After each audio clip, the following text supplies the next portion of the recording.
കൈലാഷ് സത്യാർത്ഥി. അപ്പം അദ്ദേഹം ഒരു ഇന്ത്യൻ സോഷ്യൽ റിഫോമർ ആണ്. അദ്ദേഹം ചൈൽഡ് ലേബറിന് എതിരെ ക്യാമ്പയിൻ ചെയ്തു.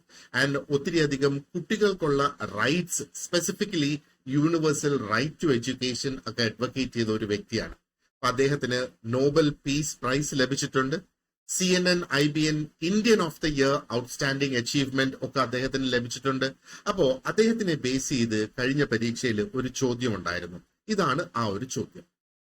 India-based children's rights movement started in 1980 by Nobel laureate Mr. Kailash Satyarthi is ഏതാണ്? സേവ് ദ ചിൽഡ്രൻ ഇന്ത്യ ആണോ, അതോ child rights in you CRY എന്നറിയപ്പെടുന്നതാണോ, അതോ ടെററിസ്റ്റ് ഹോംസ് ആണോ, അതോ ബച്പൻ ബച്ചാവോ ആന്തോളൻ ആണോ?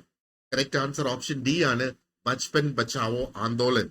അപ്പം ഇത് ഈ ഫൗണ്ടഡ് ദിസ് ഇൻ 1980. അതിന് സേവ് ചൈൽഡ്ഹുഡ് മൂവ്മെന്റ് എന്നും അതിനെ അറിയപ്പെടുന്നു എന്നുള്ളത്. അപ്പൊ ഇത് 1980 അദ്ദേഹം തുടങ്ങി. പ്രധാനമായിട്ട് child labour, child trafficking and exploitation in India. അപ്പൊ അതിന് എതിരെയുള്ള ഒരു ക്യാമ്പയിനാണ് അദ്ദേഹം ഈ ഒരു സ്റ്റാർട്ട് ചെയ്തത്. ആൻഡ് അദ്ദേഹത്തിന്റെ ആ ഒരു ശ്രമങ്ങൾ കൊണ്ട് എന്താ പറയേണ്ടത്, ആയിരക്കണക്കിന് കുട്ടികളെ റെസ്ക്യൂ ചെയ്യപ്പെട്ടു from bonded labour and slavery. അങ്ങനെയാണ് അദ്ദേഹത്തിന് ആ ഒരു നോബൽ പീസ് പ്രൈസ് 2014 അദ്ദേഹത്തിന്റെ ഈ ഒരു വർക്കിന് വേണ്ടിയിട്ട് അവാർഡ് ചെയ്തത്.